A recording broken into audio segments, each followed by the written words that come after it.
Yes, there is a screenshot on your screen and it contains meaning of trial balance, a statement which shows balances of all the ledger accounts. ये एक वो statement है जिसमें ledger accounts के balances आते हैं, उसे trial balance कहते हैं. It is a statement for a schedule listing in separate columns the debit and credit balances of balances से बनता है, डेबिट बैलेंस और क्रेडिट बैलेंसेस से बनता है ये trial balance of all the ledger accounts on a particular date. The ledger accounts which have a debit balance are shown in the debit column, जिनका debit balance होता है यानी कि डेबिट साइड एक्सीड कर रही होती है, उसका बैलेंस हम ट्रायल बैलेंस के डेबिट कॉलम में शो करते हैं. और जिस लेजर अकाउंट का क्रेडिट बैलेंस होता है उसका हम बैलेंस क्रेडिट कॉलम में शो करते हैं. ठीक है, then the same is shown on the credit side of the trial balance.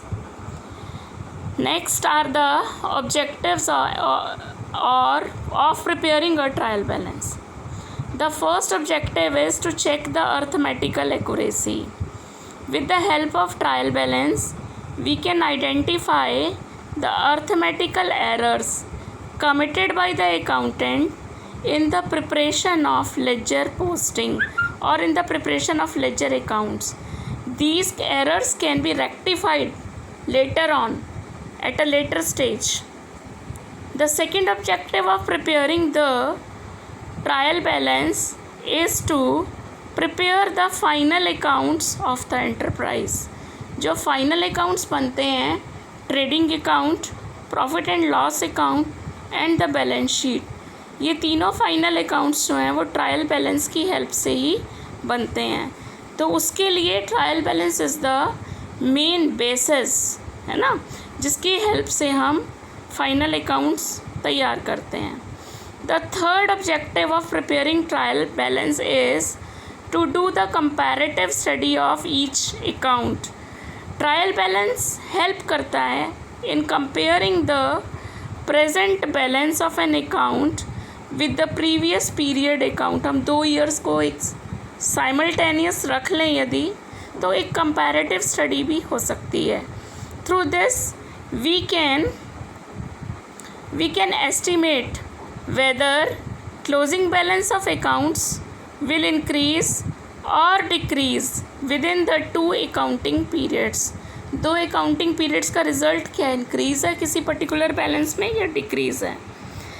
और fourth objective is to make financial budget. Budget भी इसी की हेल्प से बना सकते हैं हम. Previous year's trial balance figures are also helpful to estimate the future amount. This enables to make the different financial budgets. इससे हम इसके बेस पर हम फ्यूचर को एस्टिमेट कर सकते हैं, फ्यूचर की प्लानिंग कर सकते हैं. Next topic is causes for the disagreement of a trial balance. क्या कारण ऐसे होते हैं कि ट्रायल बैलेंस का टोटल इक्वल नहीं आता. बच्चों, कुछ लेजर पोस्टिंग में एरर्स रह जाते हैं which usually affect the trial balance and lead to its disagreement. Disagreement मतलब इसका जो डेबिट अमाउंट का टोटल है वो क्रेडिट अमाउंट के टोटल के इक्वल नहीं होता. ठीक है, तो क्या कारण हो सकता है. First reason is omission of posting in one account. It may be possible कि आपने किसी अकाउंट की पोस्टिंग ही ना की हो. A transaction is posted in one account और दूसरे अकाउंट में उसकी ओमिटिंग कर दी, भूल गए आप एंटर करना, तो इससे ट्रायल बैलेंस क्या होगा, एग्री नहीं करेगा. सेकेंड एरर हो सकता है double posting in one account. एक अकाउंट में आपने 2 बार पोस्टिंग कर दी हो by mistake. If by mistake an entry is posted 2 times to the debit or 2 times to the credit of an account, it would result in either an extra debit or extra credit. And as such, it causes disagreement in the trial balance. Third cause is posting in the wrong side of an account. ऐसा हो सकता है बच्चों, करना हो debit और आपने कर दिया हो क्रेडिट, एंट्री करनी हो क्रेडिट साइड में और एंटर कर दिया हो डेबिट में। अगर ऐसे एरर कर दिया, ऐसा कोई एरर कर दिया तो भी आपका ट्रायल बैलेंस इक्वल नहीं आएगा। Next is posting wrong amount in an account. आपने अकाउंट में अमाउंट की एंट्री रॉन्ग एंटर कर दी हो, रॉन्ग चढ़ा दिया हो। Next, fifth type of cause में be wrong casting of the subsidiary books. किसी purchase book, sales book, bill receivable book या आपका bills payable book, purchases return book, sales return book, इन बुक्स को या तो ओवरकास्ट कर दिया हो, इसकी टोटल ज़्यादा शो कर दी हो, उसे ओवरकास्ट कहते हैं, या अंडरकास्ट कर दिया हो। जैसे मान के चलो परचेज बुक का टोटल 3000 आ रहा है और आपने 300 ही एंटर किया हो, है ना, तो ये अंडरकास्ट हो गया। Next error is omitting to post the total of a subsidiary book. If the total of a subsidiary book is not posted to the concerned account it would affect the trial balance. तो भी ये trial balance को affect करेगी, ठीक। Next is without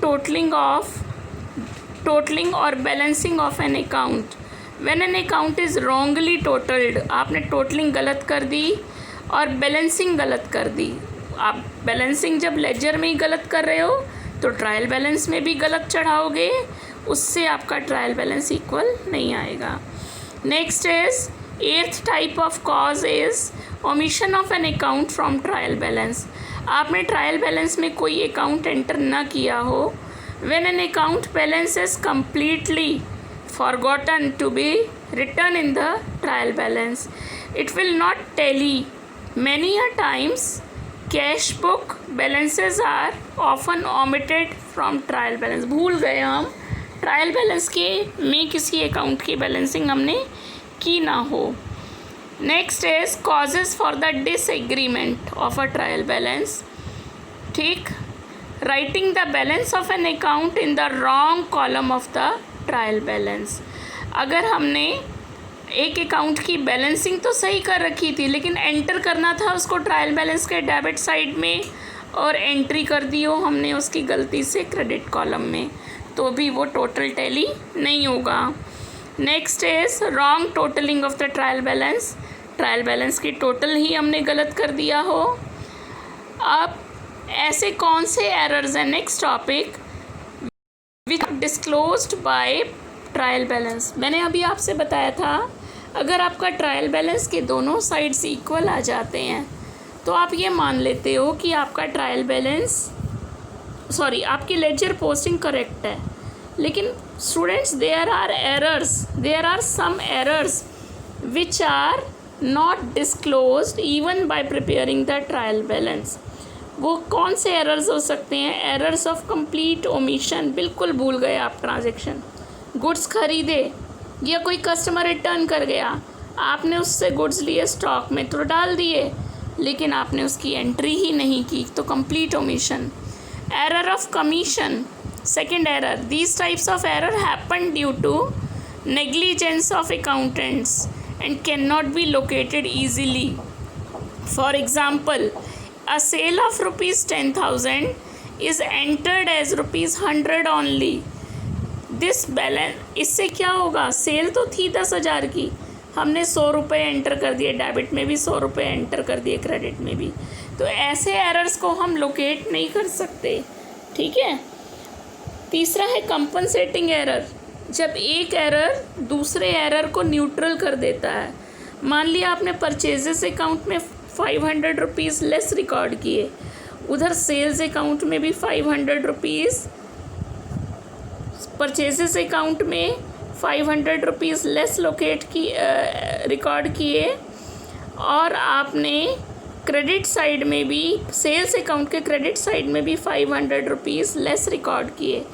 ऐसे case में भी आपका जो है ट्रायल बैलेंस इक्वल नहीं आएगा। और last is error of principle, when an accounting principle has been violated while recording a transaction in the books of accounts, such errors are called error of principles. Goods खरीदे और आपने किसी asset को debit कर दिया, कोई asset खरीदा, आपने परचेजेस को डेबिट कर दिया, अमाउंट तो सड़ जाएगा उसका डेबिट में, लेकिन आप ट्रायल बैलेंस तो आपका इक्वल भी आ जाएगा, लेकिन ये एरर लोकेट नहीं हो पाएगा। ऐसे एरर्स को हम एरर्स ऑफ प्रिंसिपल्स कहते हैं। Thank you students.